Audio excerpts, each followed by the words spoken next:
Hello everyone. পিসি বা ল্যাপটপের best browser হচ্ছে Google Chrome.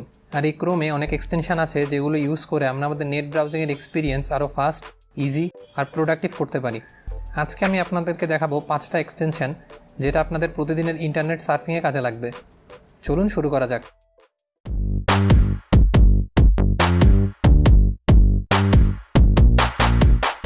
First extension is hotspot shield VPN. Hotspot shield VPN একটা VPN extension. Anonymous browsing অথবা যে site আমাদের দেশে ব্লক করা সেখানে ভিপিএন দিয়ে ঢোকা যায়। Let me show you how it works.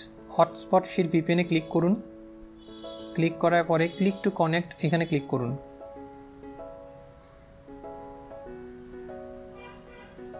এরপরে এই যে ব্রাউজিং ফ্রম, এখানে যে কোনো কান্ট্রি সিলেক্ট করুন। যে কান্ট্রিটা আপনার প্রয়োজন সেই কান্ট্রি সিলেক্ট করে আপনি অ্যানোনিমাসলি ব্রাউজিং করুন। অ্যানোনিমাস ব্রাউজিং অর ব্লক সাইটে ঢুকতে হটস্পট শিল্ড ভিপিএন খুবই কাজের একটা এক্সটেনশন। 2 নম্বর এক্সটেনশন হচ্ছে ডাকডাকগো এসেনশিয়ালস। ডাকডাকগো একটা সার্চ ইঞ্জিন যেটা ট্র্যাকার ইউজ করে না। আর আপনি যদি ইন্টারনেট ব্রাউজিংয়ের সময় সিকিউরিটি বাড়াতে চান তাহলে এটা একটা মাস্ট হ্যাভ এক্সটেনশন। এটা যেটা করে সেটা হচ্ছে এটা ট্র্যাকারগুলো অফ করে দেয়। আপনি বা আমি কোনো ওয়েবসাইটে ঢুকলে ওই ওয়েবসাইটটা যেসব ট্র্যাকার ইউজ করে এই এক্সটেনশন সেই ট্র্যাকারগুলো বন্ধ করে দেয়। Let me show you how it works. আমি একটা ওয়েবসাইটে ঢুকলাম IPLT20.com। ঢোকার পরে আমি যে ডাকডাকগো প্রাইভেসি এসেনশিয়াল এখানে আমি ক্লিক করলাম। ক্লিক করার পরে দেখুন এখানে দেখাচ্ছে যে এই ওয়েবসাইটটার প্রাইভেসি রেটিং ছিল সি এবং সেখান থেকে এনহ্যান্স করে সে বিতে নিয়ে গেছে, সেটা একটা ট্র্যাকার ব্লক করে। তো আপনি যদি আপনার ইন্টারনেট ব্রাউজিং এক্সপিরিয়েন্সের সিকিউরিটি বাড়াতে চান তাহলে ডাকডাকগো এসেনশিয়াল অবশ্যই ইউজ করবেন।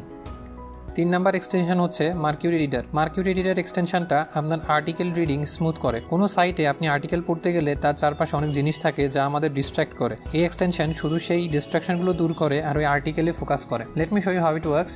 ধরা যাক রোয়ার মিডিয়া থেকে আমি একটা আর্টিকেল পড়বো। রোয়ার মিডিয়া লিখে সার্চ দিলাম। এই যে রোয়ার মিডিয়া ওয়েবসাইটটা চলে এসেছে। আমি এই আর্টিকেলটা পড়বো, বাউন্টিতে বিদ্রোহ। এটাতে ক্লিক করলাম।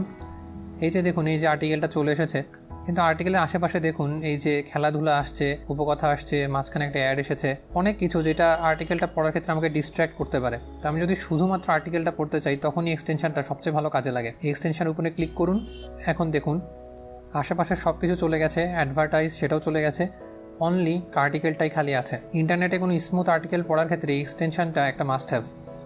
4 নম্বর এক্সটেনশনটা হচ্ছে ফুল পেজ স্ক্রিন ক্যাপচার। নাম শুনেই আপনারা বুঝতে পারছেন এক্সটেনশনের কাজ। এটা ফুল স্ক্রিনশট নেয়, যেটা আমাদের মাঝে মাঝে দরকার পড়ে, কিন্তু এটা কনভেনশনাল ওয়েতে করা অনেক কষ্টকর। তো দেখায় যেটা কী করে কাজ করে। ধরা যাক যে আমি সেই রোয়ার মিডিয়ার এই বাউন্ডিতে বিদ্রোহ এই যে এই পোস্ট পুরোটাই একসাথে স্ক্রিনশট নিতে চাই। কনভেনশনাল ওয়েতে স্ক্রিনশটটা নেওয়া একেবারে অসম্ভব বলা যায়, কিন্তু এই এক্সটেনশনের সাহায্যে আমি পুরো পেজটার স্ক্রিনশট খুব সহজেই নিতে পারবো। এক্সটেনশনটার উপর ক্লিক করলাম। ক্লিক করার সাথে সাথেই সেই স্ক্রিন ক্যাপচার করা শুরু করে দিয়েছে। এই ক্যাপচারিং মোশনটা বেশ অদ্ভুত। এই যে স্ক্রিন ক্যাপচার করা শেষ। আপনি যদি এটাকে PDF হিসেবে ডাউনলোড করতে চান এখানে ক্লিক করলে সেটা PDF হিসেবে ডাউনলোড হবে। আপনি যদি এটাকে একটা ইমেজ ফাইল হিসেবে ডাউনলোড করতে চান অপশনসে ক্লিক করুন। অপশনসে ক্লিক করার পরে এখানে JPG এবং PNG দুইটা ফরম্যাট আছে। যে ফরম্যাট আপনার দরকার সেই ফরম্যাটে আপনি ক্লিক করে ডাউনলোডে ক্লিক করুন।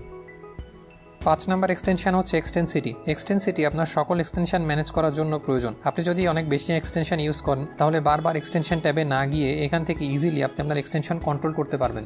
এক্সটেন্সিটি এই এক্সটেনশনে ক্লিক করুন। ক্লিক করার পরে দেখুন যে এক্সটেনশনগুলো আমার প্রয়োজন বা যে এক্সটেনশনগুলো আমি ইউজ করি সব এখানে আছে। আপনি যদি এগুলো যেহেতু গ্রে অবস্থায় আছে তার মানে হচ্ছে যে এগুলো ডিসেবলড অবস্থায় আছে। আমি যদি অ্যানেবল করি তাহলে একটা একটা করে অ্যানেবল করা শুরু হবে। ওই যে দেখুন একটা একটা করে অ্যানেবল করা শুরু করেছে। তো এইভাবে আপনি ইজিলি আপনার এক্সটেনশনগুলো এক্সটেন্সিটির মাধ্যমে ম্যানেজ করতে পারবেন। I hope for the next time when you use Google Chrome, you will use this extension that I've shown here and it will help you. Hope you guys like the video. I'll see you guys in the next one.